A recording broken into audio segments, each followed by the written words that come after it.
No tapping, misrepresenting the lessons. Yeah, you screaming black power, but what the hell is the progression? Oh, tapping, no tapping, misrepresenting the lessons. Yeah, you screaming black power, but where the hell is the progression? Oh, tapping, no tapping. And y'all falling for this? Come on, man. More stand up.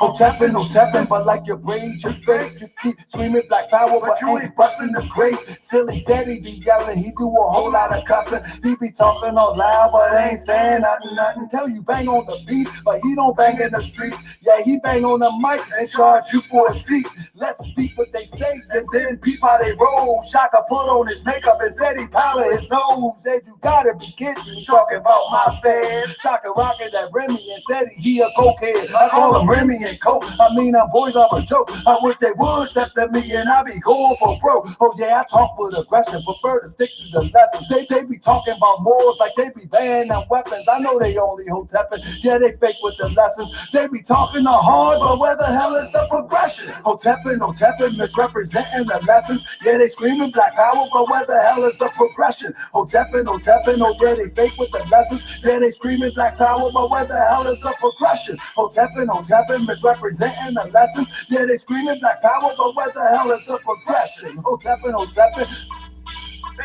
Yeah, they screaming black power, but what the hell is the progression? Sinetta, you know better than to test the more. I think I told you before. And look what happened to your boy. And now you got this Maybelline queen up on my screen. He grew a mustache, and you know what that means? Low self-esteem and got something to prove. That's right, I love Jesus. I got nothing to lose. I put my life on the line, and I bear my cross. The Jesus that I come to love, walk like a boss. Yeah, he flip over tables, and I ride through the streets on the back of an ass because the clown's so weak. Yeah, you managed to reach, you should be mad at your teacher. He took you all the way to Kemet and he still couldn't reach you. My papa, he was born in the state of NC. I was born in MD. You know where to reach me. You can't leave NYC without wearing a vest because you talk that mess. We not enlightened or impressed. Hotepping, misrepresenting the lessons. Yeah, you screaming black power, but where the hell is the progression? Hotepping, misrepresenting the lessons. Yeah, you screaming black power, but where the hell is the progression? Hotepping. Y'all ain't real. Hotepping, misrepresenting the lessons. Yeah, you screaming black power, but where the hell is the progression? Hotepping. You know, back in the day they had this John, they used to call it like walk like an Egyptian. These clowns today, they do this joke called hotepping. That means they get this knowledge, they get this information, and then they start stepping to people as if they got some supreme knowledge. You know what I'm saying? That's just hotepping. They faking, man. They ain't with that. We go like hotepping, misrepresenting the lessons. Yeah, you screaming black power, but where the hell is the progression? Hotepping, misrepresenting the lessons. Keep screaming black power, but where the hell is the progression? Hotepping, Shaka Amos, hotepping. Sara Seti, he's hotepping. House of consciousness, hotepping, misrepresenting the lessons. Hotepping. Yo, you know who you are if you hotepping. You know, you get this little information and want to step to everybody. Like, get out of here with that, man. Moors. It's a new day for the Moors. Yeah. We about to rain on all y'all. Let's keep it going. We're about to turn up on y'all. We're gonna wrap this up. Let's go. Oh, hotepping, misrepresenting the lessons. Yeah, they screaming black power, but where the hell is the progression? Hotepping, misrepresenting the lessons. Yeah, they screaming black power, but where the hell is the progression? Where the hell is the progression? Where the hell is the progression? Where the hell is the progression? Hotepping. That joint take me back. And we're going to address them again tonight. We're going to give a Purity Scholarship point for point. Family, I've been doing a little bit of research, family. I've been trying to follow up on trying to go point for point, man. And I tell you, it's bad. It's pretty bad that, man, this scholarship that this brother's presented is just horrible. And you're going to see it tonight. Peace, family. Peace, family.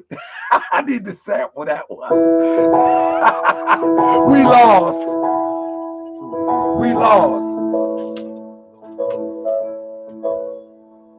I'm about to say something to make you not like me. You might catch feelings and you might want to fight me, but I don't really care, I'ma say it anyway.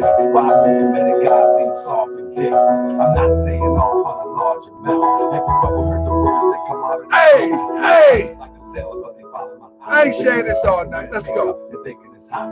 I think you need to stop. This is a new era. I don't think if the mirrors of a more mascara, it probably was a death mask misunderstood.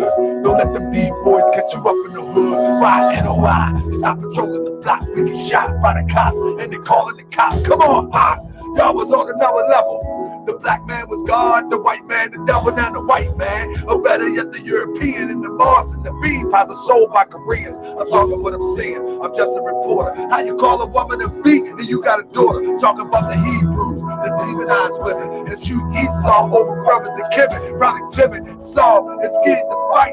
Yelling and wearing spikes, trying to fake me outright, but you can't fool me because you make a little noise. Because deep inside, y'all some scared little boys. If you really want to ride, let's take it to the beast. Killed by the police, yeah, right. You ain't busting the great. It appears that you fear and you in love with hate.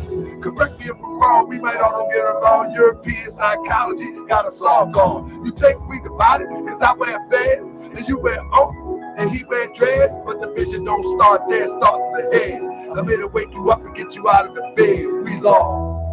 To get you out the bed, I'm here to spread love and get you out the bed. This is my old joint last year. The vision don't start there, it starts in the head. Talk to him. Talk to him. Wake up. I'm here to spread love and get you out the bed. Wake up. That's all I'm doing, fam. I'm trying to wake you up. To me. There could be 5 people in the chat. I just want to wake you up. That's all. That's all. I'm going to wake you up. That's all. Yeah, man. Yeah, man, that's all I want to do. I'm here to spread love and get you out of the bed. Huh?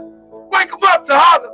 I'm here to started because y'all wear fez and she wear oak and she wear dreads. Huh? I think we divided because I wear fez.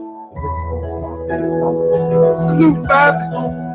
Boys need to wake up too, so I'ma wake up you, so we can get together, do what we gotta do. We ain't done much since the prophet left, still standing on law, we still in this mess. Haven't built the town to hold us down, paperwork can't free us, we looking like clowns. Never been to the temple, claim you follow the prophet, but I follow the prophet and I understand logic. People in the temple, time to hit the street, I ain't got good together, we ain't getting released.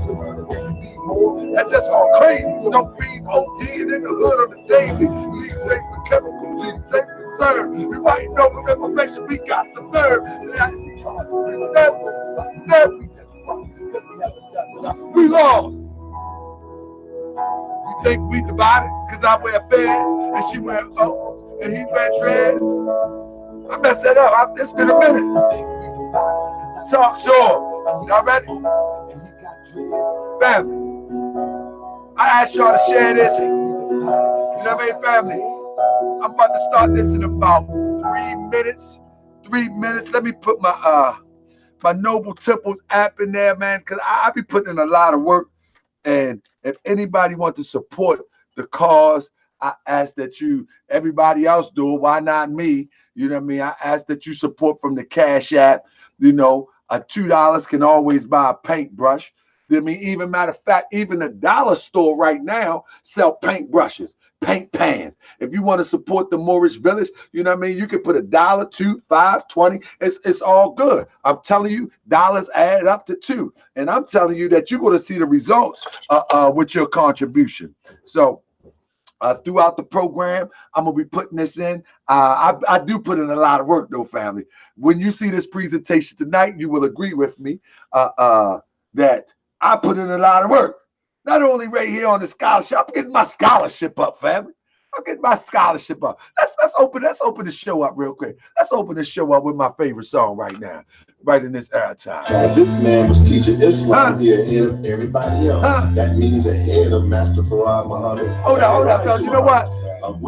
Let me get my other song. I like this, but let me get my one. That No Islam was here before Pharoah and Elijah. No knowledge was here before Pharoah and Elijah. No disrespect, because I love this. Where was y'all in 1913? This was way before Martin had a dream. Way before Elijah had fraud. We was in the grave, the land of the Lord. Where was y'all when he was on the milk crate? Going hard on 35th state. Where was y'all when he only had his flag? Let's do it like this. Indiana Avenue. Let's do it like this. We go over the show like this. Y'all ready? Everybody share this once. Everybody at least thumbs up. Let's go.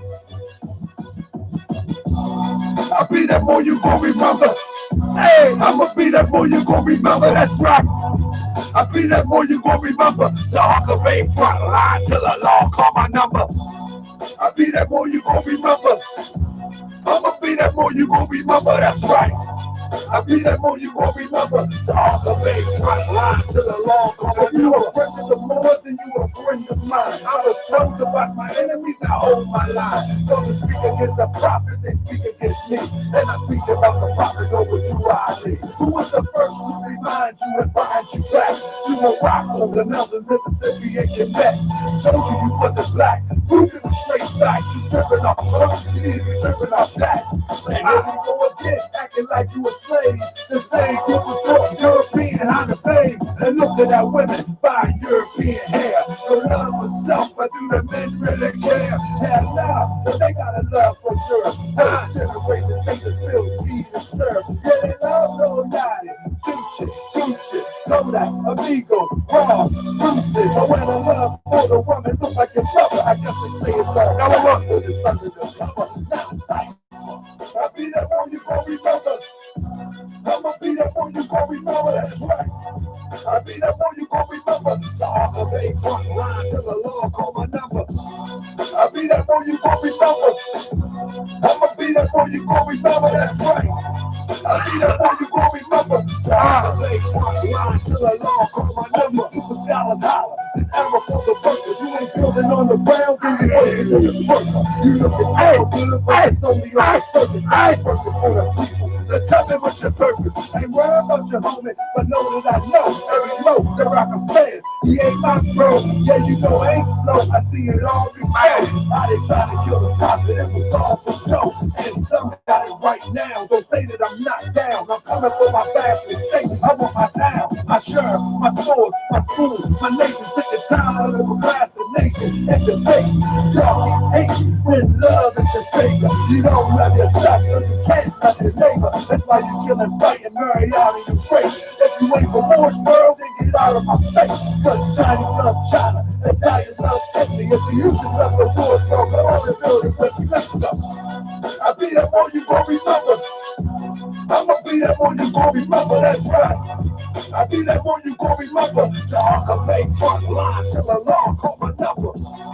I'll be that one you gon' remember. I'ma be that one you gon' remember, oh yeah. I'll be that one you gon' remember. To Huckabee front line till the law call my number. I'll be that one you gon' remember. Be more. Yeah, a lot of songs. Islam. What's up, JD Miller Hill? What's up, Seti Bay? What's up, Akhenaten Salam Bay? Islam to you all. Lulama, Mr. Sunshine Sizzle, 912. Everybody else in the building, family. We're going to have a nice presentation tonight. I put in a nice length of time to make sure it's right and exact. That way, if somebody want to come back, they're going to get hit with the axe, and we're going to cut off the useless and naughty parts. You understand what I'm saying? If you're a Moorish American, then you understand that a little bit. You know what I mean? We're going to cut off the useless and naughty parts. This is what this is all about. This presentation today, as you look at the title in here, I say Black News 102 and Dr. Ali Muhammad attack on Prophet over Drew Ali. Well, in fact, family, this happened some time ago. And I'm going to make it my business to address every attack that ever was alleged against the Prophet Noble Drew Ali. In time, I'm going to address every single one of them. Every single one of them. Because I think it's an agent type conspiracy. That's what I think. I think it's an agent type conspiracy. Because as I go and look at the information, what was provided against the Prophet Noble Drew Ali, none of it makes sense. Now, back then, I wasn't a one who dug real deep into the research. I knew what I knew. I strived for what I strived for, and I worked the angles that I needed to work because I was just a Moorish American that just loved the prophet, and I wanted the people to come together. But then I got on YouTube and I got on social media, and then I begin to see that everybody wants to be a scholar. Everybody. I'm telling you. Man, you got people that will read about the Moorish Science Temple of America or listen to a few videos. The next thing you know, they got a YouTube channel. Everybody wants to be a scholar.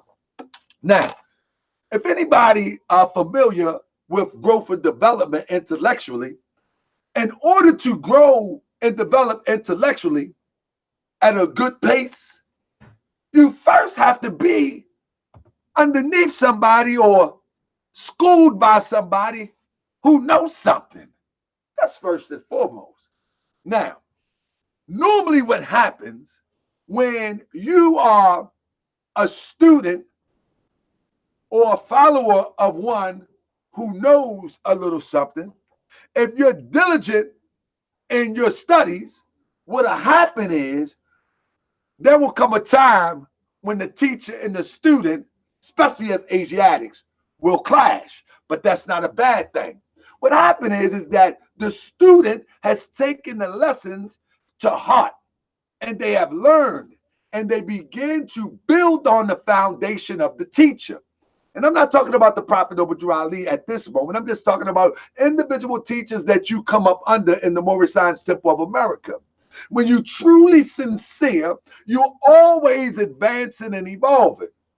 At some point, if the teacher is not advancing and evolving, there's always going to be some form of conflict. But as if the teacher is advancing and evolving, then you advancing and evolving, and everything will balance itself out. So a lot of times in the Moorish Science Temple of America, a lot of teachers do not constantly advance and evolve. What happens is they get a certain degree of understanding, a certain degree of knowledge, and they hold on to that level of knowledge, wisdom, and understanding, whatever it may be, whether it be historical, whether it be if you want to call it civics or political, economics. They get a level, and that level, it kind of levels out right there. Well, I'm constantly advancing.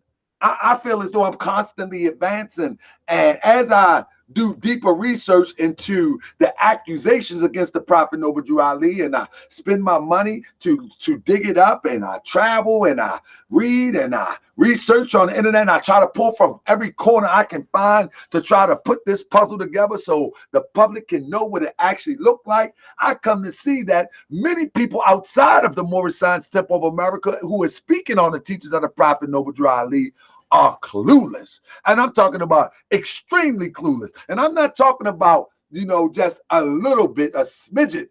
No, I'm talking about extremely clueless. And again, I did a presentation last night, apologizing to Lord Ivo, because I'm telling you, I did this presentation, and family, this presentation I'm about to do, I did some research on word for word with Ali Muhammad used against Lord Abba in a debate.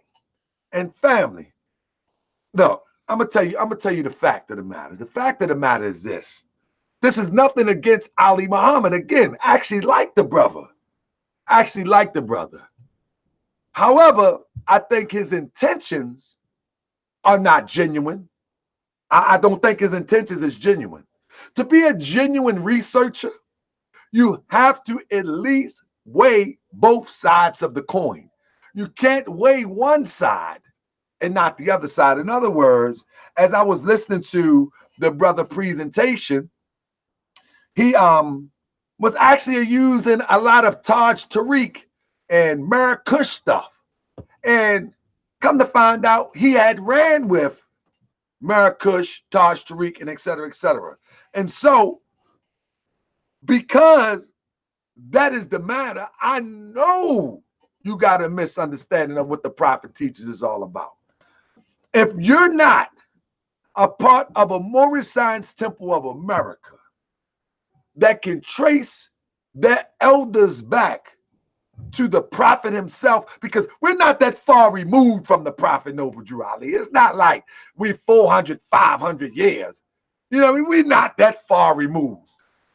And so you should be able to trace yourself back to the prophet. And you should be able to identify exactly what the prophet was teaching.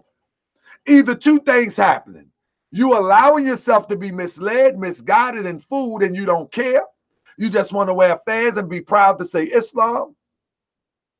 Or you are connected to something that has nothing to do with the Prophet Noble Drew Ali. And that's just what it is. And many people that speak on the teachings of the Prophet Noble Drew Ali ultimately are connected to something, or have been connected to something that have nothing to do with the Prophet Noble Drew Ali and the Moorish Science Temple of America. Stand by. I'm going to get me some water and we're going to get started, family. Peace and love to everybody. Thank you for joining me. And family, I think you should get your pens and papers out. I really think you should. And I think you should test me. You know, I think you should get your pens and papers out. And I think you should come back and say, well, what about this? Because this is how sure I am about what I am bringing to you. I'm like, nah, like, yeah, you should test me. You should test me. I really do believe that. So with that, let me give me some water real quick. I want to be your friend, family. Yeah. Islam. I'm trying to be your friend, man. I'm trying to be your friend, bro. Help me out.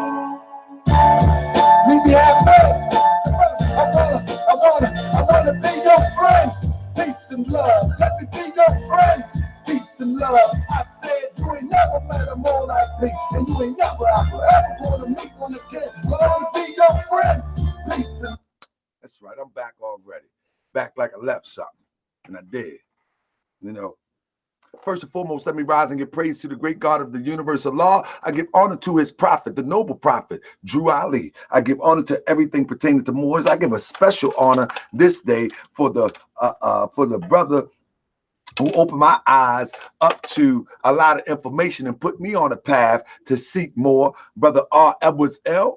And I give a special honor to the Supreme Grand Sheikh of the Moorish Science Temple of America, Brother David Bailey L., for consecrating, anointing, appointing me to the positions that I've held in the Moorish Science Temple of America. I will forever be grateful, and I will forever hold up David Bailey L., because without a David Bailey L., I don't think my journey would have unfolded to what it is today if it wasn't for Edwards L., a David Eddington L. And these are elders. If it wasn't for them, Brother Davis L., a Chambers L., and I can go on with these elders that really don't play social media like that. My brother George Turner L.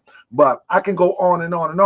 But I give them honor at the level that I'm talking about a high honor, because I know without a doubt of contradiction, I give honor to Brother Sharif and all the brothers. I can go on and on. But my point of the matter is that if you don't have no elders to teach you, if you don't have no friends to teach you, and you have not been underneath, around, or taught by some educated Moorish Americans, your journey is going to be flawed. And that's just what it is.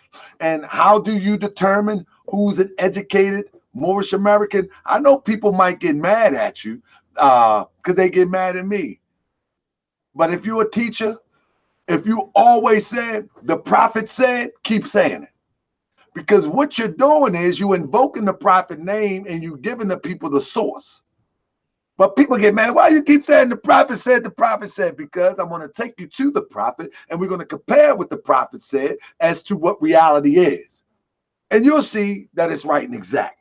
But with that being said, family, so tonight we're gonna dig into this. You know, and I got Black News 102 on here, strictly for the algorithms. I'm off the break. I got Black News 102 on here strictly for the algorithms, and because he initiated the conversation some time ago. He may have backed off now, but he initiated this conversation some time ago. And so because he initiated, we're going to address it just like we're going to address our brother, young Pharoah. Peace, peace, peace, peace, family. We're going to address him too. But let me tell you, family, get your pens and paper ready. Get your pens and paper ready because we're about to get busy in 1 second. I want you to hear this, family. Y'all gonna be blown away by some of this stuff this brother say. So give me a second, and I'm gonna screen share right now, and we're gonna get busy. Hold on, I can't screen share yet. Let me cancel that out. I'm gonna screen share. Y'all gonna, I'm telling you, y'all gonna think it's a game. Listen to some of this preposterous stuff that this brother say. I want I want y'all to really pay attention to this. Is just recklessness at its best. So give me 1 second. Let me screen share this, and then we're gonna get busy. All right, here we go. Check this out.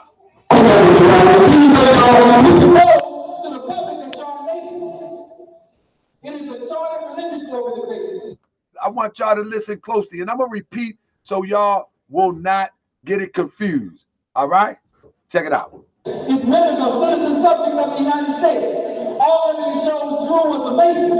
He was a student of Edward Wilmot Lyons, the work of the Moorish Temple in Newark.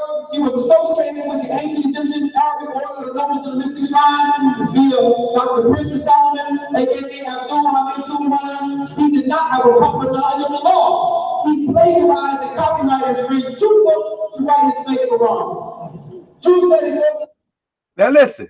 I'm going to play it back and I'm going to pause it and I'm going to repeat it because all these points that he pointed out in this debate, I'm going to address each and every one of them.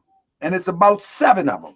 But I'm going to address each and every one of them. And I want y'all to see how agent behavior or just ignorant research work. And you'll be able to see this. You can find this information yourself. Watch this. So let me go with this. Even though y'all presuppose to the public that y'all a nation. He said we presuppose to the public that we are a nation. That's number 1. It is a chartered religious organization. He said that it's a chartered religious organization, although we presuppose that we are a nation. So we presuppose that we are a nation. Family, I don't know where he's been in the last 30, 40 years, however old he is. But the last time I remember, whether you're talking about tribal nations here in North America, and I ain't even going South America, but in North America, you follow me? Whether you're talking about tribal nations that we would call Native American nations, whatever you want to call it, whether you want to talk about that, or whether you want to talk about nations from the inhabitants of Africa. Every human being derives from a nation of some sort. Now, he said, although we claim to be a nation, every human being derives from a nation, or rather descends from a nation. Every human being on the planet Earth. So this is how idiotic this is first. So let me go back here. I want to play it one more time. So he said, even though y'all presuppose to the public that y'all a nation. Even though that y'all presuppose to the public that y'all are a nation. Family, if our ancestors were a nation at some point in time, quite obviously we would be a nation also. I think that only lends itself to make sense. However, we're going to carry on. Small point that I need to point out, but let me hold up 1 second. Small point that I need to point out. Give me 1 second. Let me pull this up real quick. Now, I just had to touch on that real quick. That's a small point that I needed to pull out, right? Now, let's get busy. He said we are a chartered religious organization. Let's hear what he said. Let's hear what he said. We're going to go point for point. Even though y'all presuppose to the public that y'all a nation. It is a chartered religious organization. Stop. He said that it is a chartered religious organization. He's right. He's absolutely right, but it's much more than that too. But I just want to direct your attention to the Magna Carta. And I'm just going to drop a few crumbs here, if you will, just to tell you that it's bigger than a chartered religious organization. Now, in the Magna Carta, from King John, AD 1215. Now, remember, I'm only throwing some hints out here why this is a chartered religious organization. Listen to this excerpt about the Magna Carta. If anybody went to school and studied the Magna Carta, they will understand where I'm going with this. It says, by 1215, thanks to years of unsuccessful foreign policy and heavy taxation demands, England's King John was facing down a possible rebellion by the country's powerful barons. Under duress, he agreed. Listen, under duress, this king agreed to a charter of liberties known as the Magna Carta, or Great Charter, under duress, that would place him and all of England, future sovereigns, within a rule of law. Study your constitution and bylaws. Though it was not initially successful, the document was reissued with alterations in 1216, 1217, and 1225, and eventually served as the foundation. I got this highlighted for a reason. Eventually served as the foundation for the English system of common law. Listen to this. Later generations of Englishmen, we talk about these Europeans that always flip and turn our systems. Later generations of Englishmen would celebrate the Magna Carta as a symbol of freedom from oppression, as would the founding fathers of the United States of America, who in 1776 looked at the charter as a historical precedent for asserting their liberty from the English crown. So you got to understand why the Moorish Science Temple of America is a chartered organization. Put two and two together. I'm not going to give you everything. Join the Moorish Science Temple of America, and I'll go a step further. This is a chartered religious organization. You are absolutely right. We is a clean and pure nation, but we are also a nation descended from the inhabitants of Africa. These are the words of the prophet Obadiah Ali. Do not desire to amalgamate or marry into the families of the pale-skinned nation of Europe, neither serve their gods of their religion, because our forefathers are the true and divine founders of the first religious creed for the redemption of man and salvation of mankind on earth.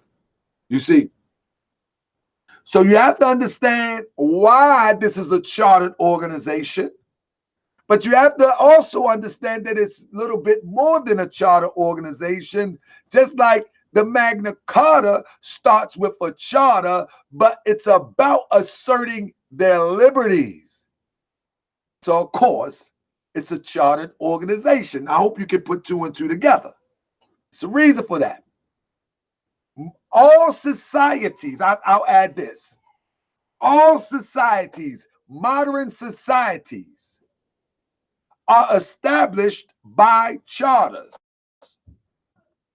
All societies, when you hear that, although all societies have constitutions, etc., when you hear people say that the United States is a corporation, you know what I mean? The United States is a corporation. All corporations have charters. Baltimore City have a charter. You know what I mean? The United States have a charter. Let me read this before.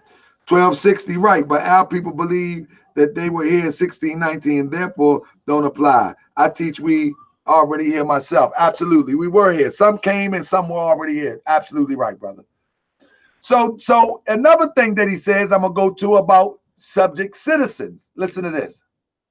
Even though y'all presuppose to the public that y'all nation, it is a chartered religious organization. Its members are citizen subjects of the United States. He said said we are citizen subjects of the United States.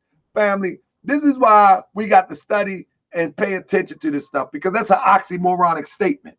You know, I've heard Brother Polite use that same thing. Are you a citizen or a subject? You know what I mean? It's an oxymoronic statement, you know what I mean? Because Brother Polite says, are you a citizen or a subject? This guy says, you're a citizen subject. Nah. In reality, it's an oxymoronic statement, and I'm going to show you why. I'm going to show you why in a second. Citizen subjects or subject citizens. First of all, the only time that we see subject to a jurisdiction is in the 14th Amendment, which doesn't apply to Moorish Americans because we don't subscribe to that, because 14th Amendment talks about freeing a slave, you know, and we don't believe that the 14th Amendment can free somebody who was already born free anyway. But it says, what does it mean to be a subject to a jurisdiction? The plain meaning of the 14th Amendment means that one must both be born in the United States and be the subject to the jurisdiction thereof. The history of drafting of the 14th Amendment makes clear, as my brother Raphael says, the same word. In this context, 1000% correct. Clear that the subject to the jurisdiction thereof meant a citizen could not owe allegiance to any other foreign power. But now, what he's trying to say is subject citizen or citizen subject. He's clueless as you get into the deeper meaning of what a citizen is and what a subject is. A subject citizen, let me stop there. Subject is derived from the Latin word sub and jucio or jacio, and means one who is under the power of another, right? But a citizen is an unit of a mass free people. You see, there is two different connotation to this expression that he's using, and the context that he's using doesn't fit. He said we are subject citizens of the United States. Doesn't make sense, and I'm going to show you why when you study the Moorish doctrine. Subject is derived from the Latin word, means sub, jesio, and I might be butchering that, and means one who is under the power of another. But a citizen is the unit of a mass of free people who collectively possess sovereignty. Subjects look up to a master, but this is what he was using it for. Trying to say we subject citizens because we say we citizens of the United States. But no, this is why, man, these brothers need to open a book. But citizens are so far equal that none have hereditary rights superior to other. You see? None have hereditary. A citizen, let me say it again, subjects look up to a master, but citizens are so far equal. This is why the prophet says right here, I am a citizen of the USA. You see? Our prophet was a prophet, man. His brother genius. You see what I'm saying? You can't fake the prophet out. And anybody who follows the prophet, you can't fake them out. You see? So in the connotation when he uses it, subject and citizen means the same thing in one regard, but the way he tried to use it as if we were slaves to a power of the United States, when in fact, citizen give us the equal power of anybody in office or out of office. So it say, subjects look up to a master, but citizens are so far equal that none have hereditary rights superior to others. This is why the prophet said you are a citizen of the United States. This is why in Act 5, this organization of the Moorish Holy Temple of Science, before it was the Moorish Science Temple of America, before the document was changed, it is not to cause any confusion or overthrow the laws or constitution of the said government, but to obey hereby, because this is our government. This said government is our government. When we become a citizen, it becomes ours. We are born and it's ours. When you're born here, it's yours. Only a fool would be born in a certain area of the world and not claim the land in which they're born in. Understand, claiming your forefathers' land, fine, good. But when you are born on the soil, it's yours. So this is why the prophet said we are citizens. Y'all Moors got to piece this stuff together. This is why he said we are citizens of the USA. This is why the prophet say, with us all members must proclaim their nationality, with teaching our people that nationality, that they may know they are a part and partial of this said government. It's ours. It's ours. Don't let nobody fool you. When you don't participate, you do not benefit. This is ours. Let nobody fool you. And this is why the prophet said we is a clean and pure nation. We are a nation within a nation. So that's definitely a ridiculously oxymoronic statement. You follow me? And again, this is why the prophet says on our nationality card, I am a citizen of the USA, because a citizen, and I want to read it one more time.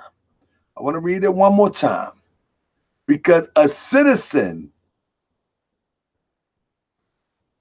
is a unit of mass free people who collectively possess sovereignty. Subjects look up to a master, but citizens are so far equal that none have hereditary rights superior to others. You follow me? We gotta piece these lessons together, family. You know. And so let me go back up here and see what his next topic was. This is gonna be easy. Even though y'all presuppose to the public that y'all a nation. We presuppose we're a nation, but we come from a nation. How can we presuppose we're a nation when we come from a nation? We're a nation. What's wrong with you? It is a chartered religious organization. Of course it's a chartered religious organization, of course. But it's also a religious society. It's a body politic. Its members are citizen subjects of the United States. Actually, the members are citizens of the United States, of the USA. All evidence shows Drew was a Mason. He said, everything shows that Noble Drew Ali was a Mason. You follow me? Everything shows that Noble Drew Ali was a Mason. You know what's funny to me? Is that we claim to be, quote unquote, so black and so strong. This brother is so indigenous, but so wrong. He claimed that he knows so much, but he give the power back to the European. You follow me? He give the power back to the European. Let me show you something. He said, all evidence showed that Drew Ali was a Mason, right? I wonder if he's going by the hand press. Shout out to my brother Raphael. I wonder if he's going by the hand press, because this is an ancient symbol right here. I wonder if he's going by the hand press. Because if he's going by the hand press, as I seen Pharoah and them do, look at the hand press. Look at that's a Masonic symbol. And these are supposed to be Egyptian people. Seti supposed to be an Egyptian guy. Look at the hand. That's a Masonic. You know that's a Mason. Like, what? You didn't just gave the European our stuff? You gave the European our stuff? And I'm going to put it in English for those who may not be privy to the language of ancient Kemet with, you know, some of the vernacular. So I just grabbed something real quick for this because this light work. In the Egyptian tongue, the term designating the hand was related to that for the pillar, support, or strength. What is unity?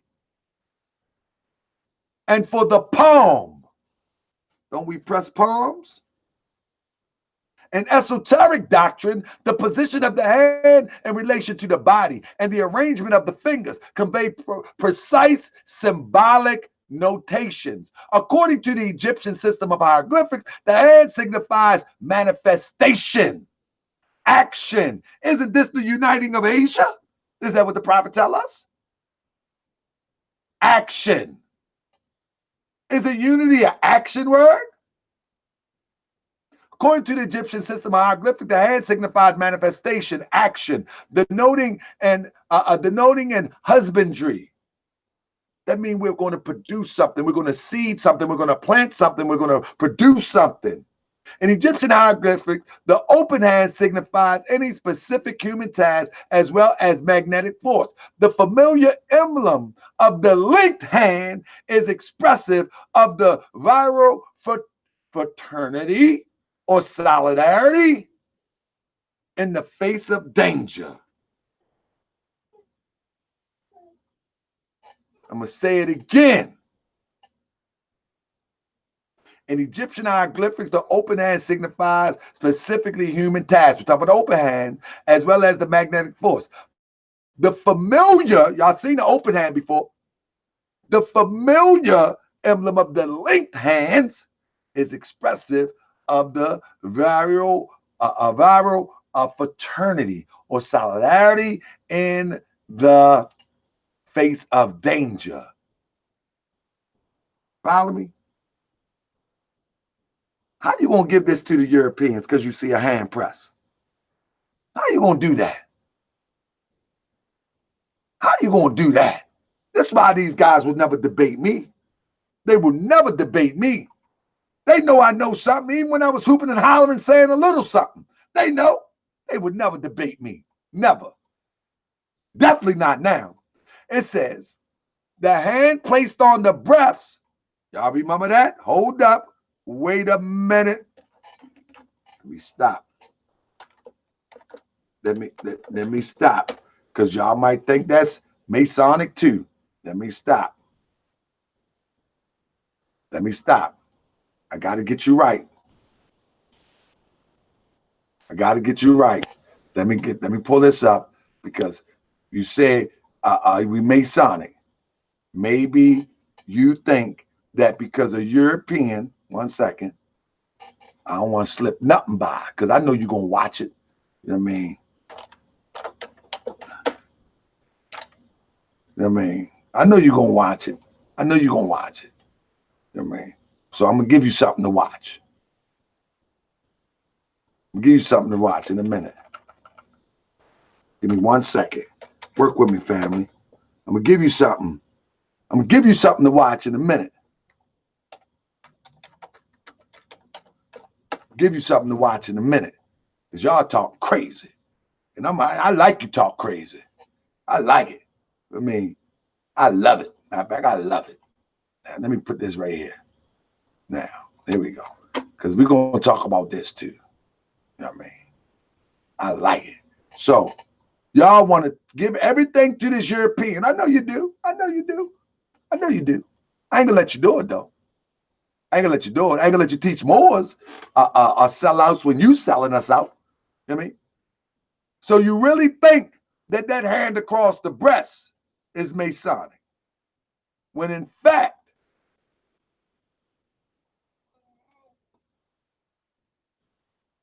the hand placed on the breast indicates the attitude of the sage.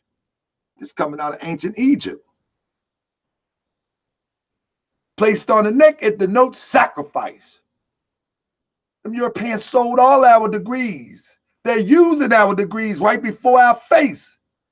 And you see Prophet Noble Drew Ali do it, and you want to call him a Mason?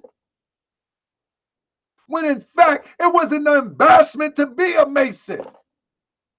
It would have been nothing for you. And I'm going to show you later on in this presentation why it wouldn't be an embarrassment to be a part of another organization during the time of the Prophet. It wouldn't be an embarrassment because there was Masons in the Moorish Science Temple of America during the time of the Prophet. But you cannot place the Prophet Noble Drew Ali in any temple. I mean, don't give me that spooky stuff. Oh, look how he stand. Look, man, this coming out of ancient Egypt. These are ancient ancestors. Prophet Noble Drew Ali said he is connecting us back to our ancient ancestors. But you want to give it to a newcomer. Anyway, it said the hand placed on the breast indicates the attitude of the sage. Placed on the neck, it denotes sacrifice. And the eye in association with the hand symbolize clairvoyant action. The hand covering the eye represents clairvoyance at the moment of death. Two hands joined signify mystic marriage, and that don't mean no homosexual marriage. We talk about the hand pressed, the unity. Joined together signifies a mystic marriage. This is the uniting of Asia. This is the uniting of the Moorish Science Temple of America. This comes out of ancient Kemet. Don't no European originate this here. You can find this on the walls of Kemet. Why y'all want to give the Europeans so much credit? I don't understand. Y'all think he a Mason? Huh? Because he used the I and put a law over it? What about this? What about this? Allah and Ra are one. You made the separation. Allah and Ra is one. You made the separation. Due to your misunderstanding. Prophet Noble Ali didn't. He's a prophet of Allah, sent to bring the everlasting gospel of Allah. He's the angel of Allah, sent to bring the everlasting gospel of Allah. The everlasting gospel did not start in 1913. Did not start in 1916. Did not start in 1925. He's providing a way for you to connect the dots, to trace yourself back to your ancestors so you know who you are and the power that you possess. You know what I mean? He's connecting you back to your forefathers. He's giving it to you in a language which you can understand today with the connections back to the infinite ancient. But nah, y'all want to slander. But nah, y'all don't want to learn. Y'all want to talk crazy. I said, debate me respectfully. That's what I say. Let's sit down at a table. Let's don't jump around the stage like it's a hip-hop show. Let's sit down at the table like Dr. John Henry Clark that y'all disrespected now. You know what I mean? Like Dr. Ben. Let's sit at the table. Let's sit at the table and talk about it. We talked about the hand over the breast, didn't we? What you want to talk about Khufu? Khufu was a Mason too.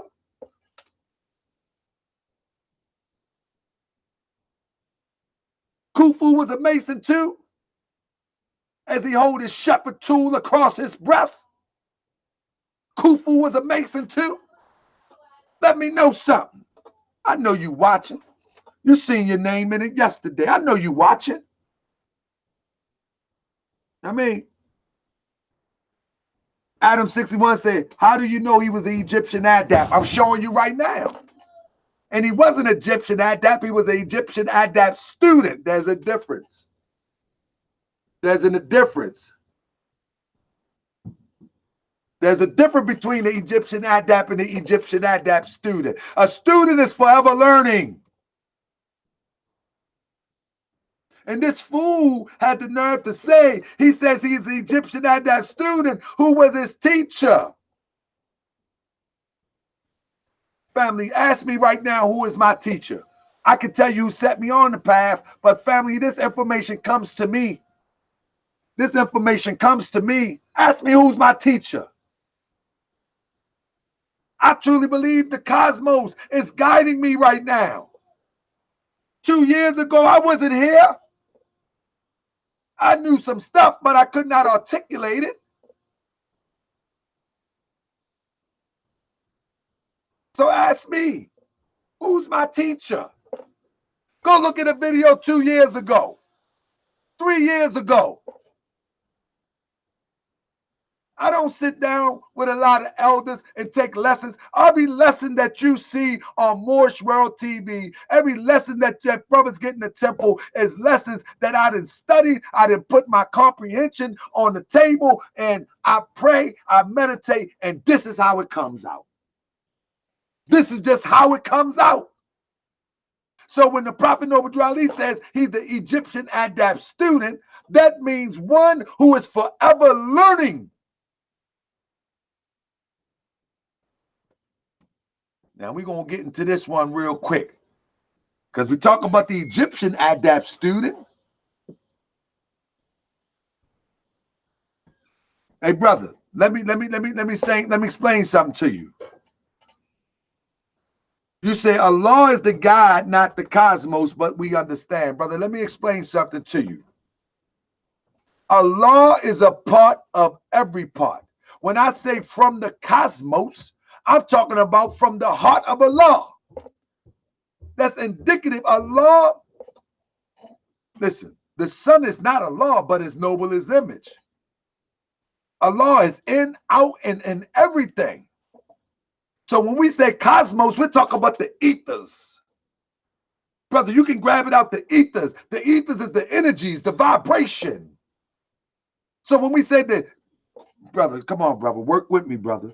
You talking to a brother. You talking to a brother now. I'm not fugazi with this thing. When we talk about the cosmos, we're talking about the ethers. We're talking about the energy. And that supreme energy is Allah. That supreme energy is Ra. I told you we taking Kemet back. I mean, we taking Kemet back. We're not going to let them beat this up any longer.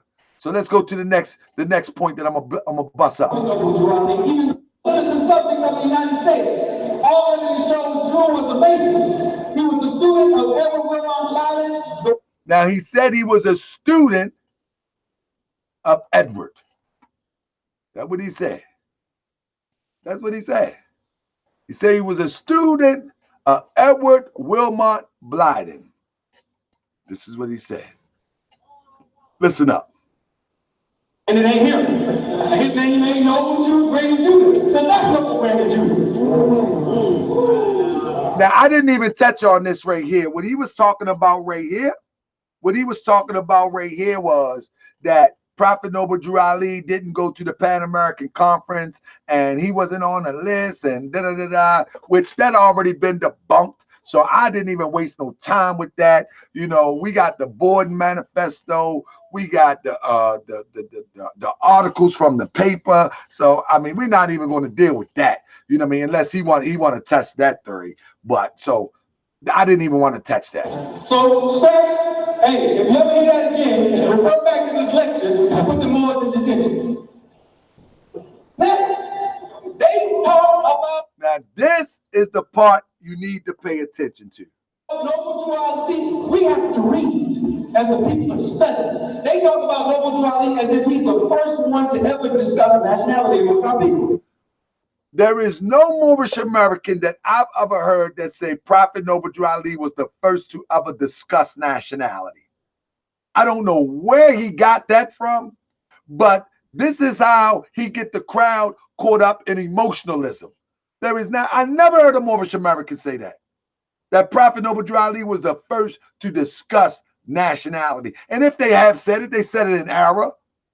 But I'm going to tell you what I always say, but let's listen.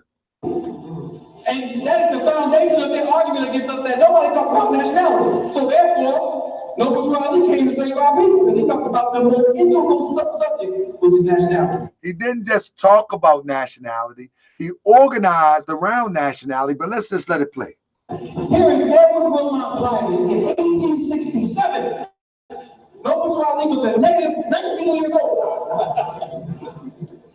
Here he is, quote, in African, this is before Garvey, before anybody. Garvey studied him. Noble Drew Ali studied him. Now, Muhammad had to study this particular man because he set out a world precedent for people of African descent to discuss.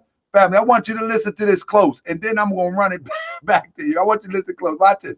Listen closely to what he said. Now, a world precedent for people of African descent to discuss the issue of nationality and nation building. Wow. And African nationality is our great. Matter of fact, I want to blow it up so you can see it. Now. And it ain't him. His name ain't no Jew, Brandon Jr. But that's not Brandon Jr. So, Stacks, hey, if you ever hear that again, refer back to this lecture and put the Moors in detention. Like I said, that he was talking about the Pan-American Conference and he got the list out and all that silly stuff, but that wasn't even worth addressing. But listen to this. Next, they talk about Noble Drew Ali. We have to read as a people to study. They talk about Noble Drew Ali as if he's the first one. Hold up, something happened. Hold up, 1 second. I'm looking here. I want to make sure y'all get this. So here we go. Hold on. Let me bring it back to you. Let me get it back to you real quick. There we go. And it ain't him. This is before Garvey, before anybody. Garvey studied him. Noble Drew Ali studied him. Now, Elijah Muhammad had to study this particular man because he set out a world precedent for people of African descent to discuss the issue of nationality and nationhood. Wow. You hear these people? Ooh, wow. Watch this though. African nationality is our great need, and God tells us by his providence that he has set the land before us and bids us to go up and possess it. And African nationality is the great desire of our soul. I believe nationality to be the ordinance of nature. That's how familiar? Yes. And no people can rise to an influential position among the nations without a distinct and efficient nationality. Speak at Liberian Offering, July 26, 1867, and also can be found in this. Because a man mentioned nationality, there's a big difference. Let me go to this real quick. Because a man mentioned nationality in 1867, doesn't mean that he was organizing around the concept of nationality. For the simple fact is that he did not dedicate a specific nationality to the conversation. So he's speaking in general terms. An African nationality is the great desire of my soul. That doesn't mean that he put a nationality on the table that could be worked by the people. But now, hold up. The shock are going to come in a minute. Marcus Garvey and the philosophies and the opinions of Marcus Garvey on page 268, he also says, because the Negro is not happy and will never be until he is restored his own nationality. But Marcus Garvey, he would be considered a pan-Africanist, but he was not the one to set or establish the specific nationality. This is why Marcus Garvey is known as the forerunner, because he got people interested in unity. And from that unity, we could cross the bridge to nationality. And nationality into a functional nation of people in the same vein as you see other nations. But because someone talks about nationality and it's the desire of their soul, there's a total difference between someone organizing around nationality, implementing a specific nationality, tracing it back to a specific geographical location, and then a broader concept of nationality from northwest, southwestern shores of Africa, across the Great Atlantis, the North, Southwest, Central America, gave a broader scope. But let me tell you how this is so fugazi, where he tries to say that he taught Noble Drew Ali. He says Prophet Noble Drew Ali was a student of him. Let's read about this brother. Edward Wilmot Blyden, widely known as the father of pan-Africanism, was born on August the 3rd, 1832 in St. Thomas. You mean? Now, I need to know how Prophet Noble Drew Ali was a student of it. You just can't say stuff. He was a student of him. This is what he said. I can replay it for you. But now, Brother Blyden, like he said, was talking this 19 years before Prophet Noble Drew Ali. So maybe he's talking about reading a book or something. But listen to this. Let's go a step further. And what is now the U.S. Virgin Islands, Blyden was the third of 7 children and was born to Romeo and Judith Blyden. a tailor and a school teacher, respectively. The family lived in a predominantly Jewish and English-speaking community and attended church and at the integrated Dutch Reformed Church. Blyden parents were free and literate at the time when most blacks on the islands were enslaved and illiterate.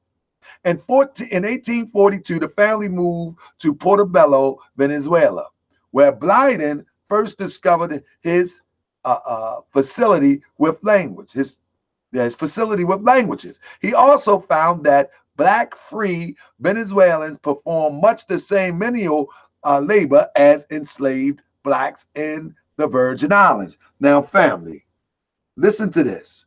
Listen to this. This brother is in St. Thomas. Then this brother moved to Venezuela, but I ain't finished. Upon the family return to St. Thomas, Blyden became a student of Reverend John P. Knox, the pastor at the Dutch Reformed Church. Rev. Knox, impressed with Blyden's scholarly potential, his mentor, and through him, Blyden decided to become a clergyman. Check this out. Check this out. He said the prophet, he taught Noble Drew Ali. That's what he said. And I'm not sugarcoating this response. In May 1815, Blyden accompanied Miss Knox, the clergyman's wife, to the U.S. to enroll in Rutgers Theological College in New Jersey. This is where he's trying to say he taught Prophet Noble Drew Ali, but he cannot substantiate nothing. Listen to what it says. But was refused admission because of his race. Right? But was refused admission because of his race. Now, here you go. Blyden returned back, turned his attention to Africa. The West African nation of Liberia had become independent in 1847. Now, even at this time, Prophet Noble Drew Ali could not be his student. Doesn't make sense. Blyden accepted an offer in 1850 to come to Liberia to teach. Soon after his arrival in January 1851, Blyden was employed at Alexander High School in Monrovia. There he began self-directing studies of theology, the classics, geography, and mathematics. In 1858 was ordained a Presbyterian minister and appointed principal of Alexander High School. He was also appointed editor of Liberian Herald, then the only newspaper in the nation, by Liberian President Joseph Roberts. Drawing on both scriptures and science, Blyden challenged the argument about black inferiority.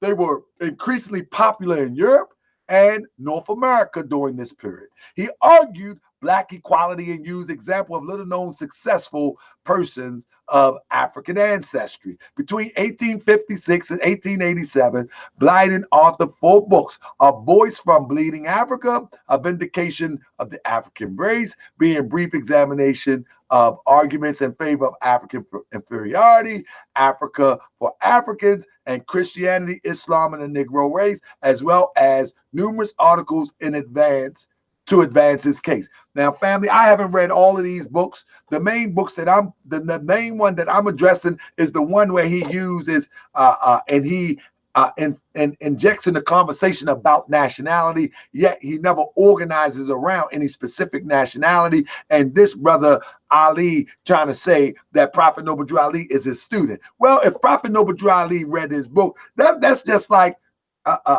me trying to convince you something that's way far-fetched that I could never prove. I could never prove. I hope Prophet Noble Drew Ali did read his books, but I can't prove it one way or the other. neither can you. Neither can you. And neither does that, and nor does that take away from the prophethood and the work that the prophet did in the name of nationality for people who were stripped of their national identity and the identity of their ancient forefathers. That doesn't put a blight on that. Like, I don't, man, listen, let's go. Blyden also challenged black and mulatto elites in Liberia who hoped to monopolize political power. During the 1860s and early 1870s, Blyden was Liberia's Secretary of State and professor of classics at Liberia College. From these posts, he called immigration of skilled, intelligent Black West Indies and African Americans to Liberia. Not surprisingly, his proposals drew determined opposition to the Liberian elite. Nevertheless, in 1885, Blyden ran for president of Liberia. After his defeat, he went into self-imposed exile in neighboring Sierra Leone. Edward Wilmot Blyden died in Sierra Leone in 1912. Now, like I said, again, I would hope that Prophet Noble Drew Ali was reading something like this. That doesn't take away from Prophet Noble Drew Ali. So, Ali, we need to know, when did he teach Prophet Noble Drew Ali? Because you said he was a student of Prophet Noble Drew Ali. You got to help us out. You got to help us out. You got to help us out with this one, family. Fam, let me take a pause for the cars real quick. Give me a piece of water real quick. Give me a sip of water. But what I want to do is I want to share one thing with you real quick, family. If you are in the Philadelphia area, y'all see how I put this together real quick. Y'all see how I put this together. If you are in the Philadelphia area, family, you know, I hope that you will come out and support this lecture. Tickets will be $25. Also, we're going to do the live stream. This is called The Hijacking of a Nation. What happened to the Moorish Science Temple of America? You follow me? Yeah, I got to get a slice of water, Rafi. I got to get a slice of water. I mean, absolutely. Absolutely. I got to get a slice of water, man. I got to slice this water. Now, I'm thirsty. Hold on.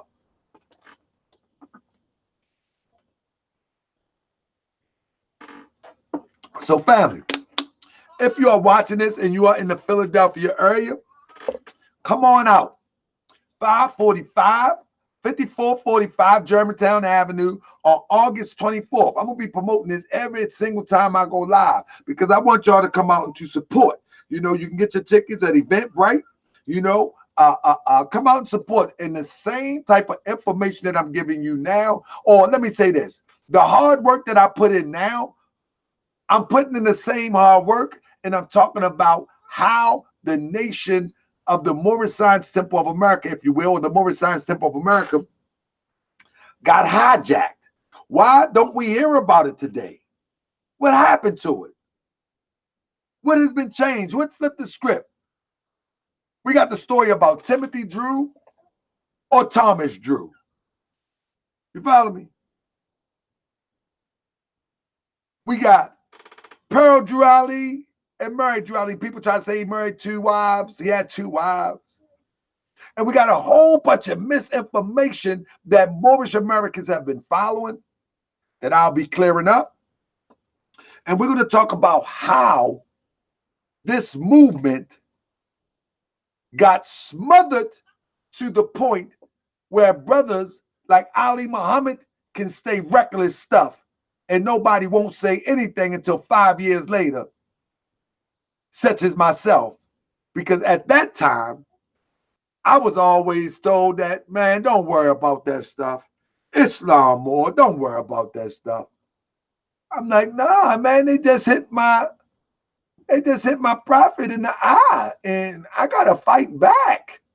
Oh, more, don't worry about that. That's what they would say. And that was the word for many years. Just allow people to put out misinformation and no one address it. Addressing something respectfully is the way to go. You don't let nobody lie on your mother. You don't let nobody lie on your father, your family, your brother. And so we should address it respectfully. Oh, I'm not worried about that. But what about the children that watching this stuff on YouTube that believe Ali Muhammad? What about the young adults that believe this misinformation? What about that? So we're addressing it. And as we go into the hijacking of a nation, I'm going to show you how within the ranks, woo, some things went down. And it's the reason why we don't hear the prophet unless you got an internet account or you got a 5-year bid. That's it. With that being said, let me see. Next up. Moorish Zionist Temple was in Newark, New Jersey since 1899. No Raleigh says he was in Newark. Here it is. Listen again, family. He said the Moorish Zionist Temple was in Newark, New Jersey in 1899. This is what he said. And he got this from the Encyclopedia of African American History. Watch it. The Moorish Zionist Temple was in Newark, New Jersey since 1899. No Raleigh says he was in Newark. Do you think by chance that he happened to stumble across the Moorish Zionist Temple before he was calling himself a Moor? Or did Allah, the Great Spirit, reveal it to him? Prophet Noble Drew Ali never said something was revealed to him.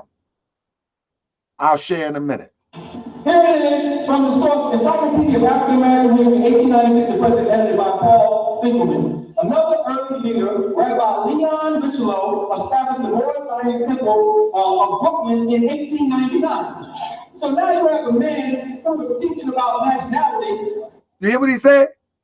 Because he called himself the Moorish Zionist Temple, he's trying to say that this man was teaching about nationality. Listen to this. Listen to this. And these people are like, whoa. 26 years before Noble Ali shows up on the scene. They called themselves the Moorish. Like 2 points you need to watch. 2 points you're going to have to watch. First of all, he says they were in Newark, New Jersey in 1866. Then he says that they was teaching about nationality. Now, he never proves this point. He just says it because he sees the term Moorish. In fact, they never taught about nationality. Never. Never. But let me tell you something. Honor to my brother Hakeem Bey, who's a deep study brother. Family, the closest thing that we can get to of the Moorish Orthodox Church, we could talk about Wentworth A. Matthew established the Commandments of the Keepers in Harlem, New York. Or we can go to 1929. Israel Ben Newman and Mardisi Herman established the Moorish Zionist Temple. But let me tell you something about this. We can find different dates all over the place. But we cannot find an established Moorish Zionist Temple in Newark, New Jersey. Let me read a couple things that I done pulled off a line real quick. He said 1899. This come from Muhammad A. Al-Ahari from the University of Phoenix. Doctrine of Educational Leadership is the source I'm going to use, but I don't agree with all of this stuff. But I'm going to just show you how it's all over the place. And people pick and choose what they want to use. It was with this first stirring declaration by the North Carolinian Timothy Drew, a one-time prophet, dream reader, circus magician, railroad porter, and merchant seaman. And that I began to question whether or not Garvey was a Muslim. From Garvey biographies, we see that he was raised a Catholic. However, he came in contact with the Egyptian nationalist Deuce Muhammad Ali, editor of the Oriental Mirror and Review, and author of Egypt, Land of the Pharaohs. Members of the Indian Hittites, Ahmadiyya movement, and his own music director, Honor Josiah Ford. Listen to me. The only other Muslims in America at this time were immigrants from Morocco, Bosnia, and Belarus. Garvey was not of the nature to deal with whites in general, so he probably didn't meet with them. The other source in New York area was one of the earliest black Jews connected with Harlem Moorish Zionist Temple. According to J. Gordon Milton, Encyclopedia of America Religion, one of the first black Jewish groups in the United States was the Moorish Zionist Temple, started in 1899 in New York City by Rabbi Leon Rickaloo. I'm not good with all that. You follow me? So we can go all over the place with this, but one thing for sure, you cannot definitively connect the Prophet Noble Drew Ali to none of this, to none of it. None of it. So I don't understand. Man, this is reckless at best. And these people think they scholars. This didn't take me nothing to find. This didn't take me nothing to find. So you read that in one place. You go right here. The founding dates of the early black Jewish congregation are in dispute. Shapiro notes that the FS Church of God was organized in Tennessee 1886, but the other sources do not confirm this date. Another group, the Moorish Zionist Temple, founded in 1899 by Rabbi Rickaloo of Brooklyn, New York, was one of the early black Jewish congregations that did not combine Jewish and Christian beliefs as the Church of God and the Saints of Christ. So here we go. So this guy was from Brooklyn, but you're going to tell me he went to New Jersey to establish the Moorish Zionist Temple. You know that don't make sense. You know that don't make sense. When we already got the building right there in Harlem. I see if we had a building or something. If the building they were standing at was in front of was in New Jersey, then I say, okay, I'm going to give you the benefit of the doubt. All right. But even then, that doesn't disqualify. Because we are Moors. So if somebody discover that they are Moorish, what's the beef? What's the beef? Praise be to Allah that they discovered it. Before or after the Prophet Noble Drew Ali. There ain't no beef there. And I'm going to show you. Now, this is another thing that I got offline, where it says, Josiah, the family of Timothy Drew. They even got Josiah, the family of Timothy Drew, members of the Moorish Zionist Temple in Brooklyn, New York, was founded in 1889. Some books date this information in 1899. So this stuff is all over the place. So this guy can pick and choose what he wants to use. This is not scholarship. Because the same way that I just typed in quickly and discovered all of this stuff, he could have did the same thing. But guess what? He don't want you to, it's going to discredit him. And this is the sad part when it comes to the Moorish Zionist Temple of America, when we have scholars out here that haven't stepped up. That's why I say it's a builder's error. This is a builder's error. Because scholars ain't stepping up challenging this stuff anyway. They're not stepping up challenging this misinformation. I got to educate myself so I can challenge it. I already know the prophet is right and exact. So now I just step my game up so I can challenge it. That's why I say this era for the workers, man. This ain't no scholars era no more. This era for the workers. Let's go to the next clip. He was saying, but he shows up in Chicago in 1926, and we're going to show you why they're not telling you. Here's another one of his possible teachers. I won't say he's possible to you or he's an actual teacher, but his name is Sheikh Ahmed. Look, he said this is one of his possible teachers. He's started the Fahim temple. This man was a Muslim, called himself the Prophet of Amun-Ra. In 19... Look at that. Ooh. 19. Family.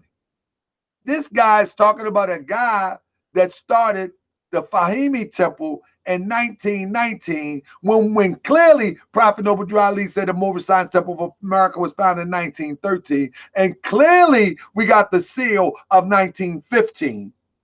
This is him when he joined the Ahmadiyya movement, which was also a movement of Indians coming over to the Americas to try to teach. And let me tell you something, family. I'm going to get into the relationship with Prophet Noble Drew Ali and the Ahmadiyya movement, because I'm going to tell you this, and I know it for a fact, and the evidence point to it, that yeah, he crossed paths with the Ahmadiyya movement, but they was in competition for the souls and hearts and minds of our people. Yeah, the Prophet wasn't going to let you take them back to cultural Eastern Islam. And I can show you. The people in the Americas, Islam. And Bashir is up here. If your lessons have not been known, it's because the Muslims of who? India. Listen to this part. This is how he incriminate himself. Listen to this part. This is from the Muslims of India. All right? Muhammad Seti was a follower of Misraq Ghulam Ahmed, the Messiah of the Ahmadiyyas, from India. So now, are these the Indians that taught you? But you listen. First he said, are these the Indians that taught you? But let me show y'all something real quick. Let me stop for a second so I want to pull something up real quick. He said, are these the Indians that taught you? Right? That's what he said. Give me 1 second. He said, are these the Indians that taught you? He said, the Ahmadiyas, are these the Indians that taught you? Family, the close of this is, I'm gonna blow it out the water in a minute. The close of this, I'm gonna blow it out the water. Now, let me just get this piece right here. Because I want to read it to you in full.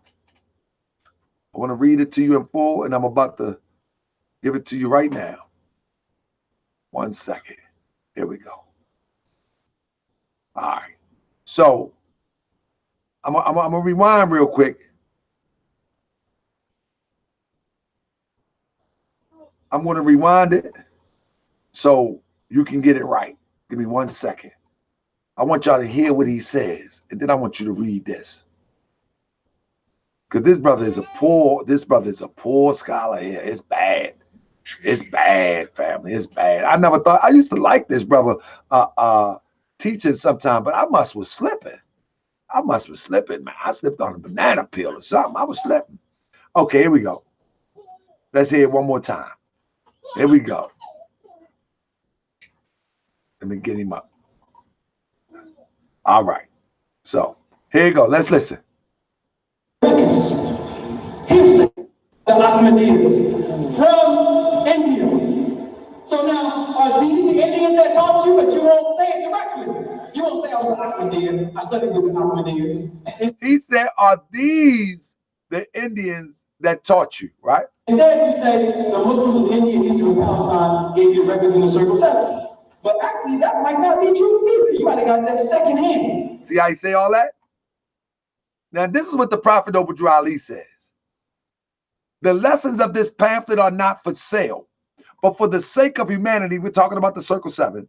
As I am a prophet, a servant is worthy of his hire. You can receive this pamphlet at expense. The reason these lessons have not been known is because Muslims of India, Egypt, and Palestine had these secrets kept back from the outside world. Ahmadiyya wasn't teaching what the Prophet teaching. They was concealing this type of information too, even till this day. And he mentioned Bashir. Bashir called what we teach shirk. You follow me? Bashir calls what we teach shirk. He followed Ahmadiyya. So he said, did you learn from Ahmadiyya? How can you learn what the Prophet teach from Ahmadiyya when Ahmadiyya do not teach this? They don't teach about no Father Allah. Last time you seen an Ahmadiyya teach that Father God Allah. I never seen that.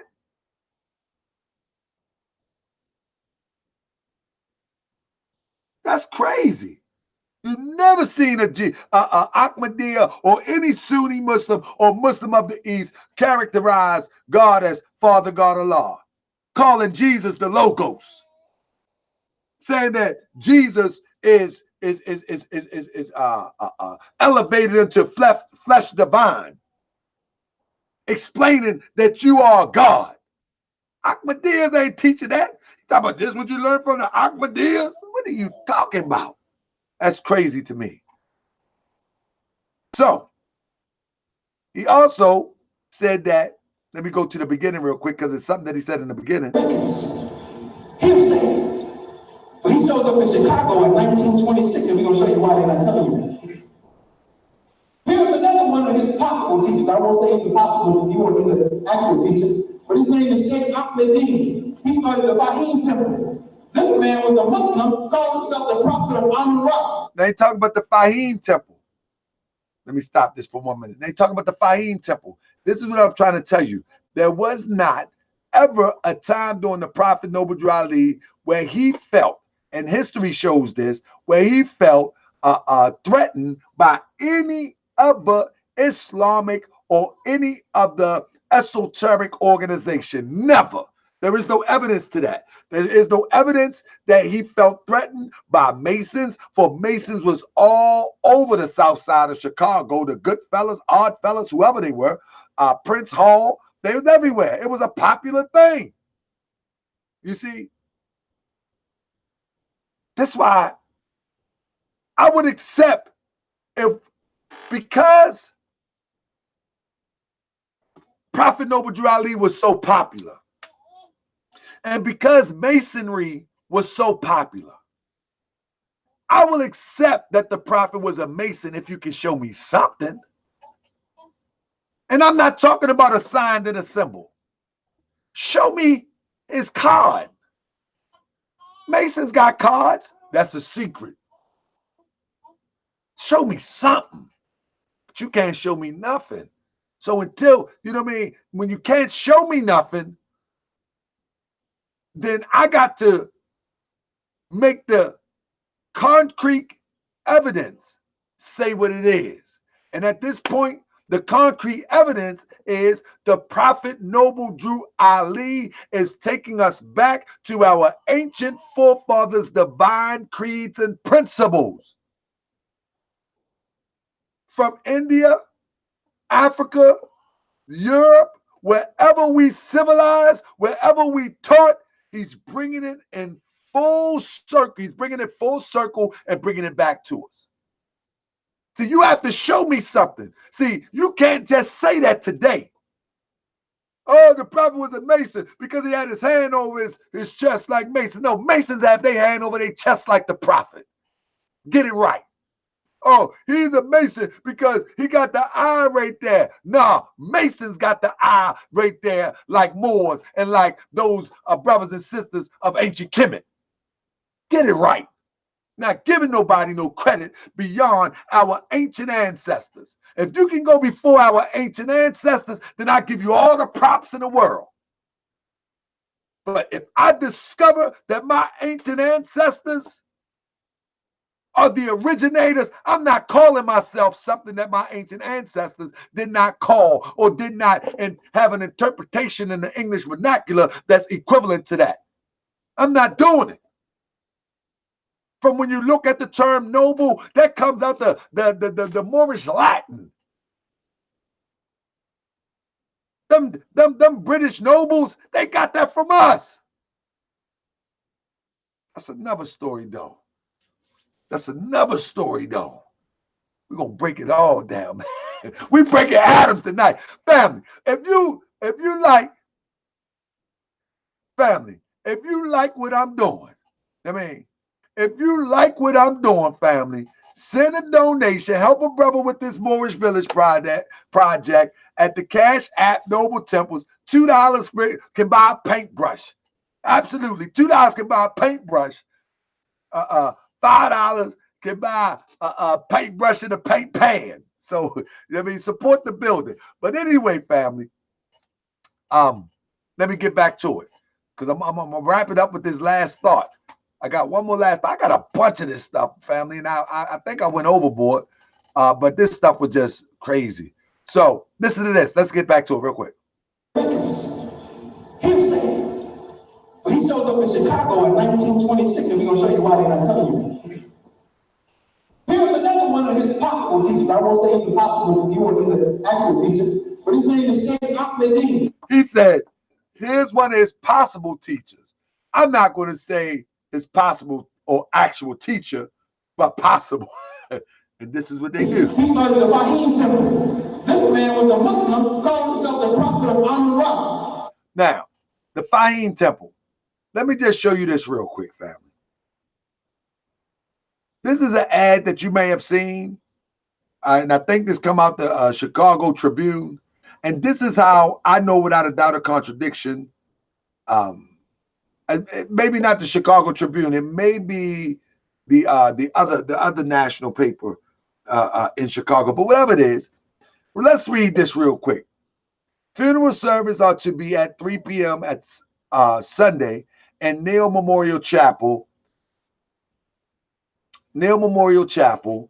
in hold up one second. Hold up. There we go. Funeral services are to be held at 3 p.m. Sunday at Neal Memorial Chapel in DuQuoin for Miss Edna Bay, 73, of 22-2 Hickory Street in DuQuoin. Brother I Cook Bay. Everybody know I Cook Bay. Everybody know. Thank you, Brother Ali Baba Haroon. Good looking, big bro. Good looking, Brother Akhenaten. Good looking, Sly House. I appreciate y'all support, family. I'm putting in that work, family. I'm going to clear it all up, baby. But look, it's a Brother I Cook Bay. Now, we know that I Cook Bay was one of the brothers who established the temples here in Baltimore, Temple 13, as well as Temple number 22, according to a recording and according to the records kept with the Prophet Noble Ali by the Moorish Science Temple of America. It said, Brother I Cook Bay, Grand Governor of the Fahimi Temple, will officiate. Now, that could be a wrong typo, but let's just go with it. Burial will be in the IOOF Cemetery, DuQuoin. Miss Bay died Tuesday in Marshall Browning Hospital, DuQuoin. She was born June 14, 1895 in DuQuoin, the daughter of Charles and Anna Woods Smith. She married Robert Bay in Memphis, Tennessee on October 8, 1932. Miss Bay was a member of the Fahami Temple and the Moorish Science Temple number 57 in Juliet. So, during this time in 1932, if a person was a part of the Moorish Science Temple of America and a part of the Fahami Temple, then we can surmise that most likely a possibility. We can't be sure, but that could have been happened 2 or 3 years prior to. We can't be sure, but I can say that the Prophet talked about religious tolerance so much that I know that the Prophet did not feel threatened by any other organization or group.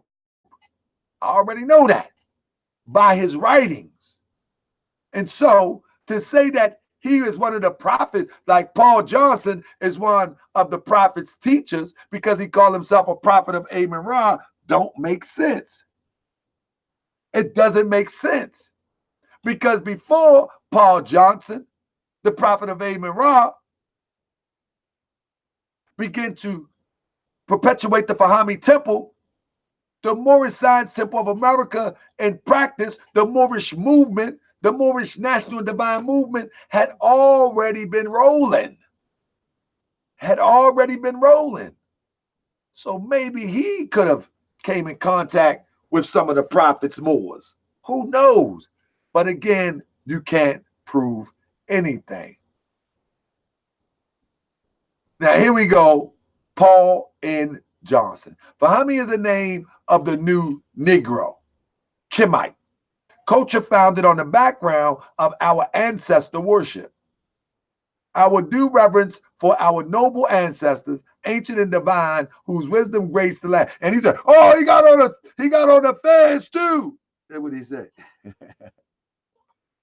He said, "Ancient and divine, whose wisdom graced the land of Egypt, Ethiopia, Arabia, Chaldea, Canaan, and the entire turret zone and turret belt of the mystic name of Ethiopia." Fahimi became clear to Paul N. Johnson in the year 1919 in the city of St. Louis, Missouri. You cannot put Prophet Noble Drew Ali in St. Louis, Missouri in 1919, nor can you put him in there. Family, come on, man. Come on, man. Like, we let people say anything. Oh, he was the Prophet Noble Drew Ali teacher. How? Possible one of his teachers. This is reckless scholarship. This is what I call that bodega scholarship. Because this is what Ali Muhammad said. It says, since our calendar year begins December 21st, we take our founding date as December 21st, 1990. Thus, Fahimi would celebrate the 100th anniversary on December 21st, 2019. There are Fahimi members all over the United States, and efforts are underway to reacquaint and reaffiliate all the members. At one point prior to the Prophet's death, July 14, 1954, there were active temples in Missouri, New York, Ohio, Michigan, Kansas, Texas, Illinois, and others. I mean, so we're going to clear this mess up. The last thing I want to clear up. Two things I want to clear up. He mentioned Dr. Abdul Hamid Suleiman. And many people like to mention that. And a lot of this started with the brother Alim Bey. And that brother got a webpage full of misinformation. And so this brother put this information together that Prophet Noble Drew Ali and Abdul Hamid Suleiman, they was chummies and running around doing this, that, and the third, created the Canaanite temple and all of that stuff. Family, there is no evidence to that. And I'm not even going to waste any time to this. There is no evidence to that. You cannot put them together. The only time that you can make a connection is because they talk about the Canaanite temple in New Jersey, which I've already debunked that the prophet was not the founder of the Canaanite temple. As best we can say, maybe the prophet walked in the building, used the building, had a meeting in the building, but he was never a member, nor was he the founder, nor was the Canaanite temple the beginning of the Moorish Science Temple of America as an organization. It was not the Canaanite temple and metamorphosed into the Moorish Science Temple of America. Deuce Muhammad taught Thomas Drew Ali. Brother, do you want to come on and produce your evidence? If you can't produce your evidence, we in the information age. If you can't produce your evidence, then we can't really deal with that. We can't really deal with that. If you can't produce your evidence, you know, we're not gonna because our people are so lost now. You got that Black News 102 putting out bad information that they can't support. Nah, we can't go like that no more. We need to see the facts. I'm showing all facts, you know. And you know, I used to like trying to put two and two together and figure out stuff and like, yeah, well, this only makes sense. But in this era of time, with so much misinformation, we should verify everything that we teach. Again, we cannot verify that Abdul Hamid and Prophet Noble Drew Ali sit together. We can't verify that at this point. There may come a time when we can, but at this point we can't. So therefore, we throw it aside until the day comes when we can produce concrete evidence. This is what the Moorish Science Temple of America style as the Noble Temples do. We go straight to concrete evidence. Without concrete evidence, we ain't dealing with it. We sit aside and maybe we'll find some concrete evidence later. We're not ruling it out. We're saying right now, there is nothing to support it. And that's what I'm talking about, Dr. Abdul Hamid. The only reason people say that is because he caught a charge in Trenton, New Jersey. Abdul Hamid Suleiman, said to be the exponent of Mohammedan cult in Newark, must serve 18 months in Essex County Penitentiary. It was ruled yesterday by the Supreme Court and dismissing an appeal brought by the man against his sentence by the Essex Court of Quarter Sessions. Suleiman was convicted of attack upon a 12-year-old girl. You follow me? And so they put him in New Jersey with this, and then the Canaanite temple in New Jersey, and they try to make a connection with the Prophet Noble Drew Ali, but again, they can't prove a single thing. They don't have a single shred of evidence. And so we need to leave that alone. We need to get out of fantasy. We still believing in the mystery God. We still believing in the mystery God. I ain't got time for the mystery God. I mean, I got to work that day. I'm not messing with the mystery God. I mean, so I'm going to leave that alone. I'm going to leave that alone. I want to share with y'all one more thing. I was going to get into Shriners and Nobles. Give me 1 second. I can share that another time where I can show and prove about Prophet Noble Drew Ali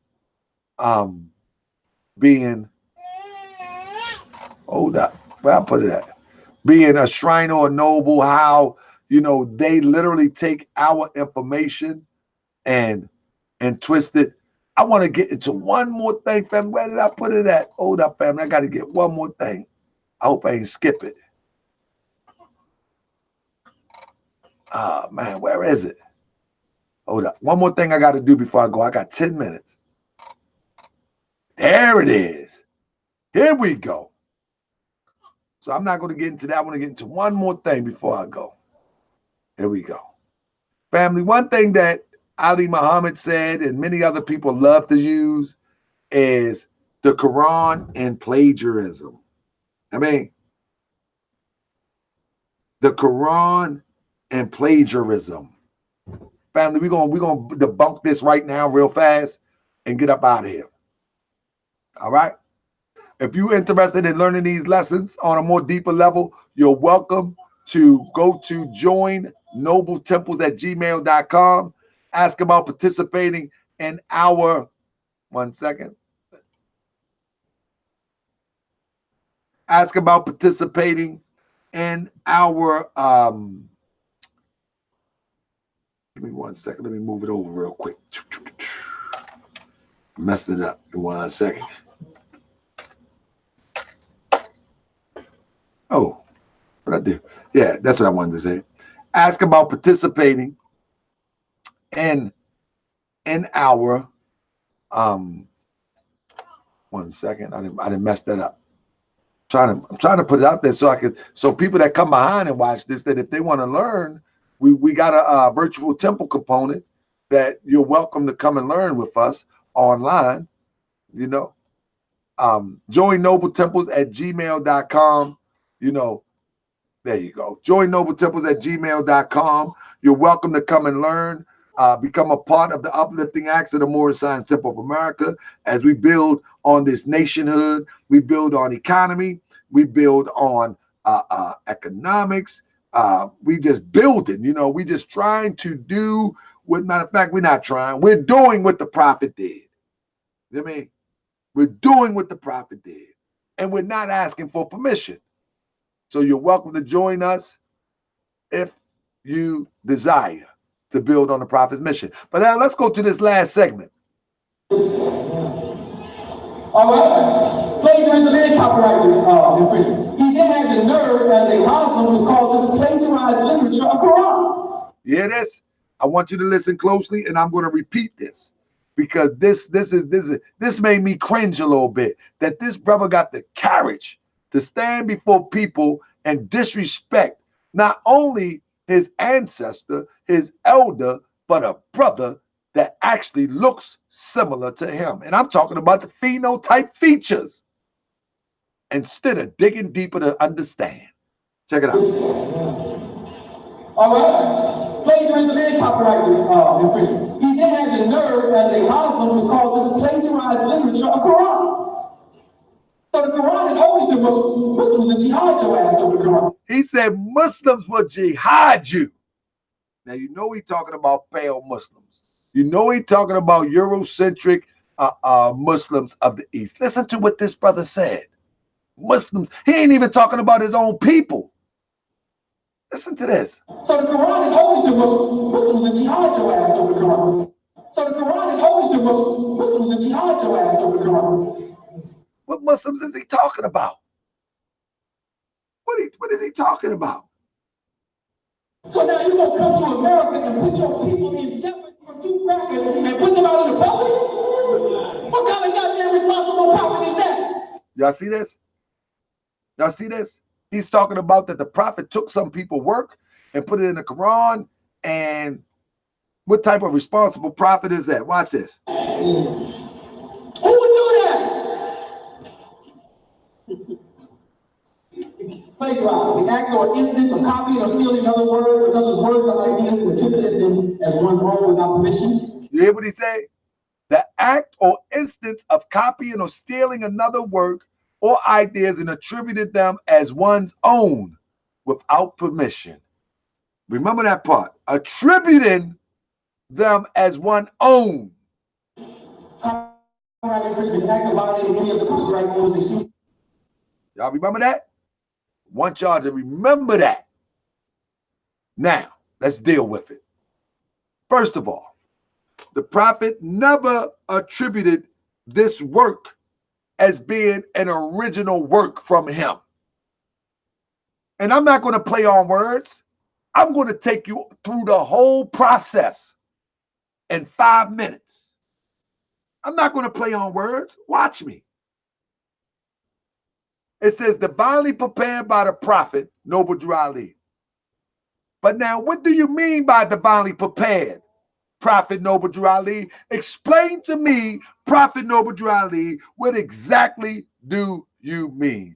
Family, let me direct your attention to the word Quran. The Quran literally means recitation. So, in other words, this is a holy recitation of the Moorish Science Temple of America. Let me stop for a minute. Literally means recitation. Also Romanized as Quran or with a K, Quran. In other words, the English equivalent is Quran. That's number one. But the meaning does not change. The recitation.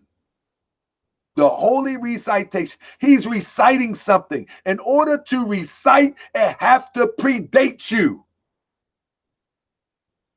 In order to recite, it has to pre-exist. I know you watching, brother. You're smarter than this. You are more intelligent than this. It literally means recitation. So what are you reciting, Prophet Noble Drew Ali? What are you reciting? Let's show you what Prophet Noble Drew Ali sent to all the temples. A masterpiece of religious literature. Secrets of other creeds revealed. These are the words of the prophet. The prophet, Noble Drew Ali, has spent many hours preparing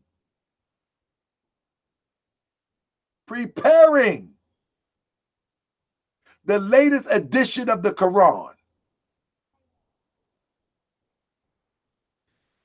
The prophet Noble Drew Ali spent many hours preparing. Understand what preparing is. In order to prepare something, there have to be some ingredients that already exist so you can put them together. You prepare a cake. You prepare the dress. You prepare something have to pre-exist. But let's not play on words. Follow me.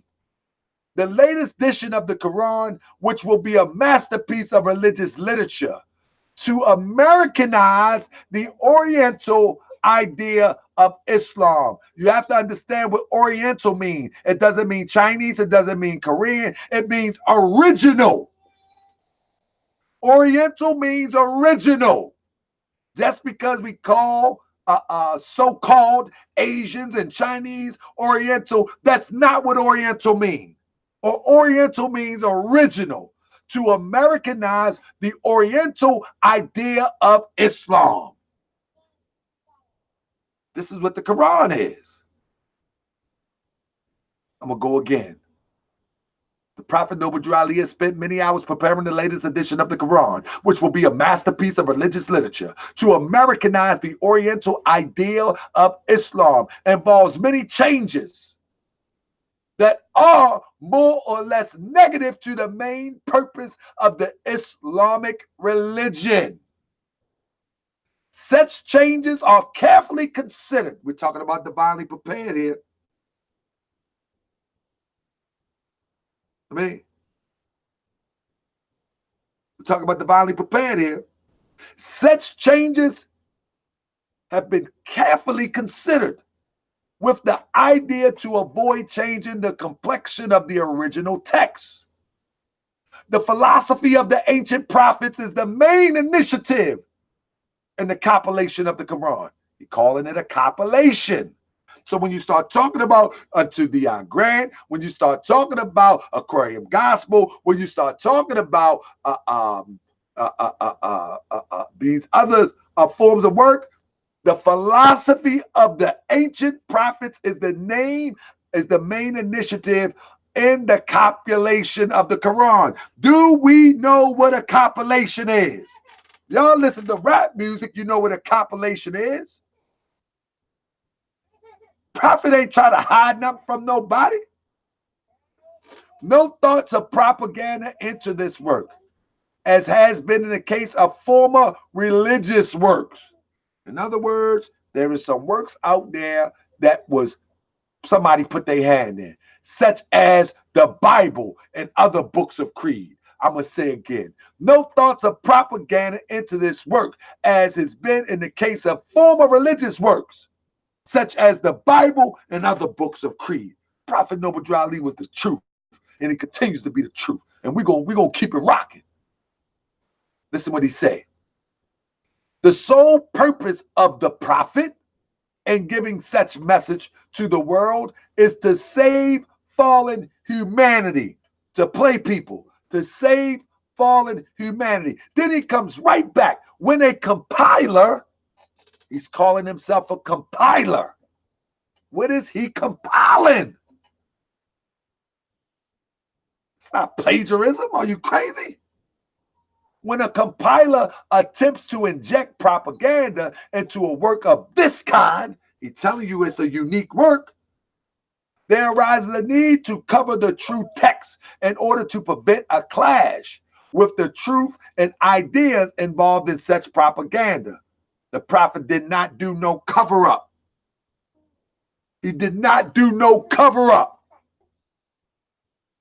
Former works of this kind has either hindered or helped the nations proportionately to the adherence to the truth as to the original purpose of keeping the ignorant in such a state.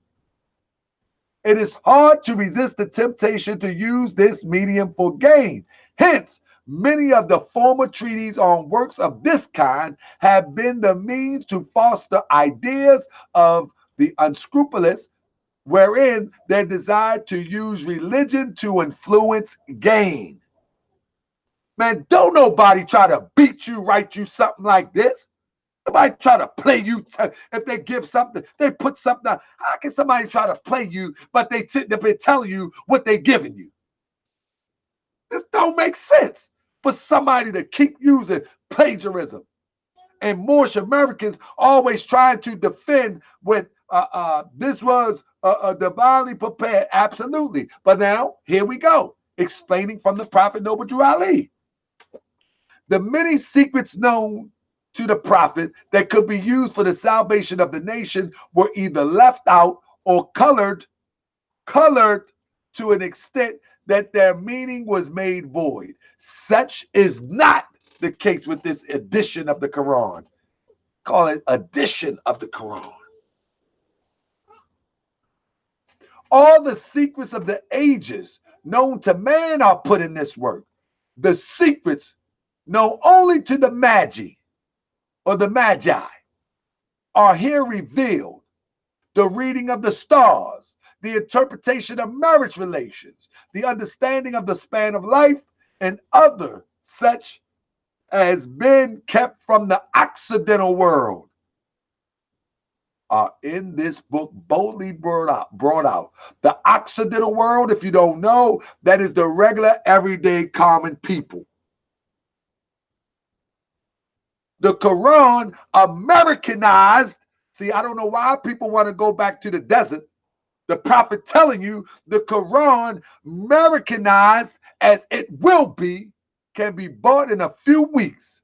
It will be sent to all governors of the Moorish science temples of America by the prophet Noble Drew Ali. Yeah, look at that face. What now? What now? Let's play this. That question is easy to answer. And the way to answer it is, how did Noble Drew Ali become a Moor? This guy act like the Moor, being a Moor is a club. How did Noble Drew Ali become a Moor? Check him out. Because that's the question that Lord Abba does not want to address. That Noble Drew Ali studied from another Moorish group to learn about that Moorish history, and then he packaged it for his own organization. This brother's saying stuff that he cannot stand on in a million years. In a million years, he could never stand on this. And those people who are Moors are actually still out there who are part of. And he think he's saying something witty. And in the words of my wife, he think he clever. he think he clever. And those Moors are still out there today. Where they at? Two specific groups that were studying Moorish history in the 1800s and had organizations. So the question, he talking about the Moorish Zionist temple that I just talked about. Is how did Noble Drew Ali become a Moor? Because that answers the question by default whether you could become a Moor without being with Noble Drew Ali. The Moor, being a Moor is not a club. This guy's crazy. Anyway, again, family, I will be in Philadelphia August 24th, 2019. We're about to wrap this up real quick. Let's see what we got here. Moorish Zionist temple was in Newark, New Jersey. All right, we did that. We did that. I think we did. We covered all that. Yeah, that went all the way back. Oh, yeah. So one thing else I wanted to cover is real quick that he said when the prophet called himself a prophet, that's automatically a Shriner degree. And so I just pulled up the mystic orders, and we know that this high priest and prophet is not equivalent to what the prophet taught. You know what I mean? Because the head of the Shriners organization is not the high priest and the prophet. And the prophet tells you what a prophet is. What is a prophet? A prophet is a thought of Allah manifested in the flesh.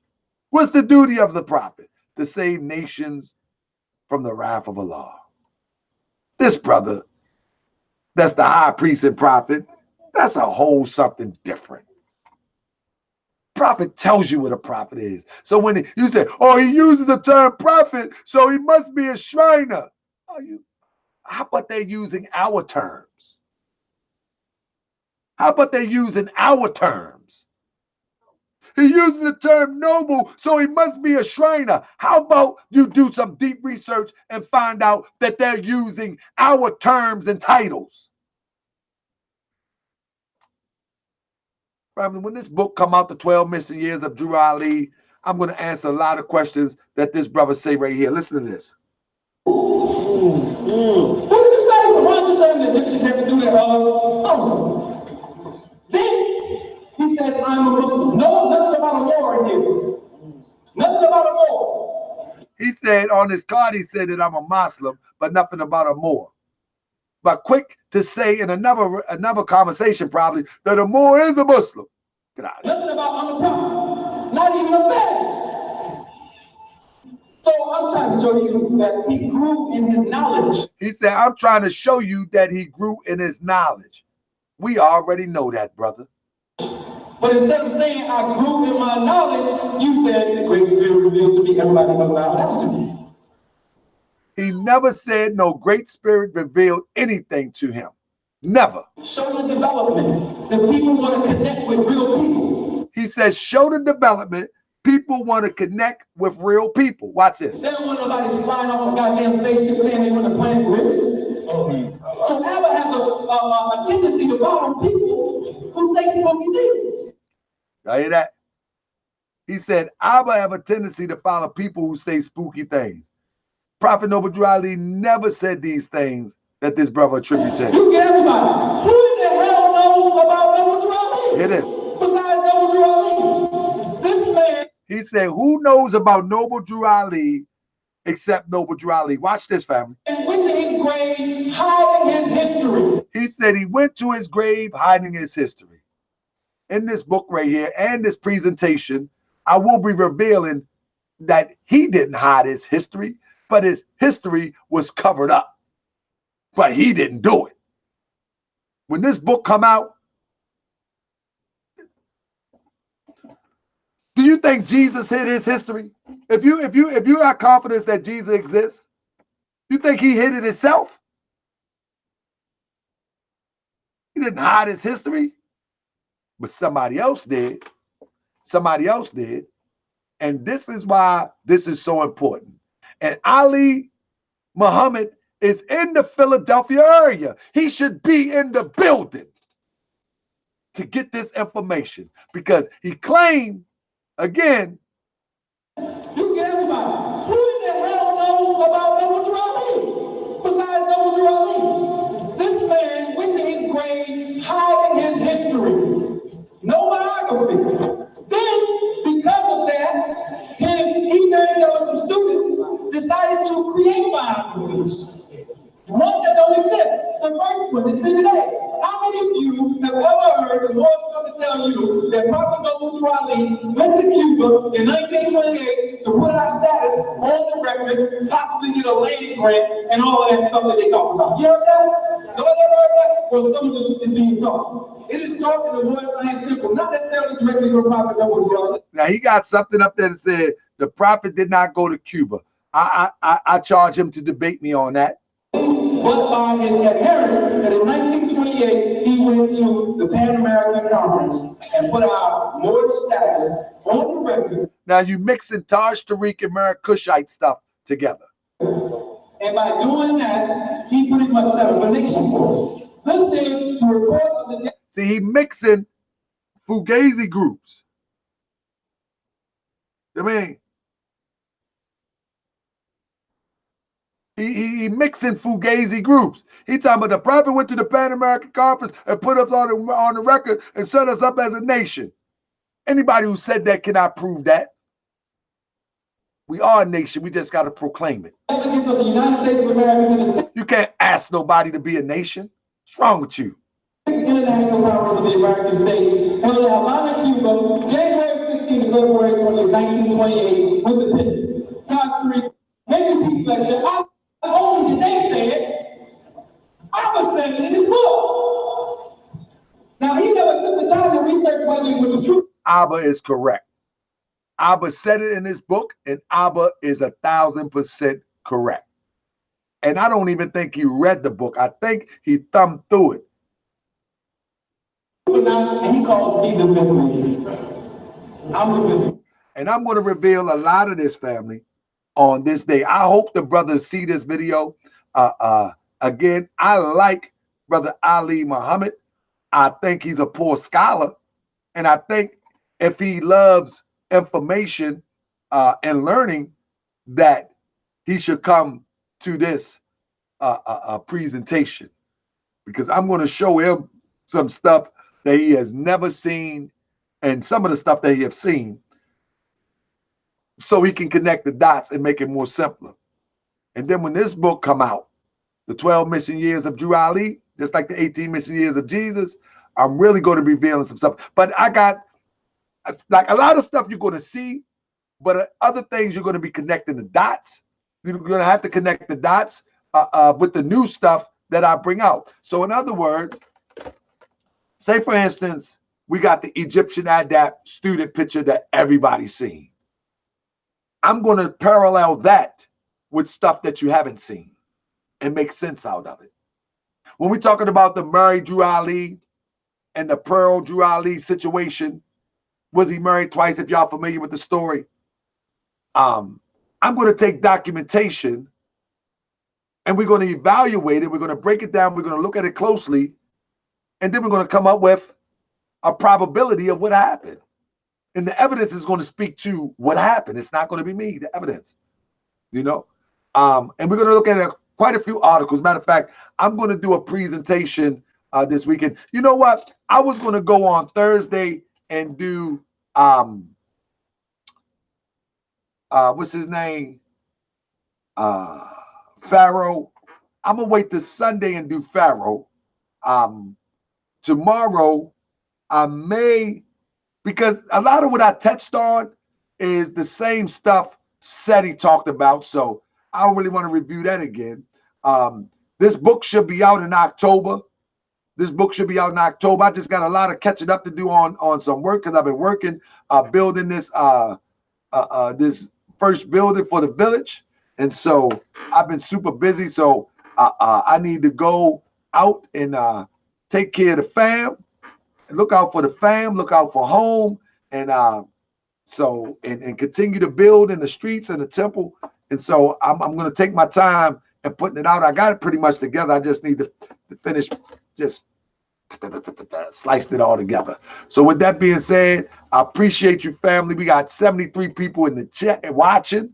I asked everybody give a thumbs up so we can control the algorithms, so we can get this message out, so we can compete with the misinformation. I mean, so we can compete with the misinformation. And anybody, I mean, anybody that sees something online, I'm giving a call out right now. Anybody that sees something online that you want to refute to be teachers of the Prophet Noble Drew Ali, or you're not sure about it, I'm going to make an email just for that. But for now, you can send me an email at tahalkabay@yahoo.com. You can send me a link. You can or tell me exactly what you have seen, and we'll do a show. Even if I have to do a show in segments about that, about this, about that, about this, and we'll do it like that.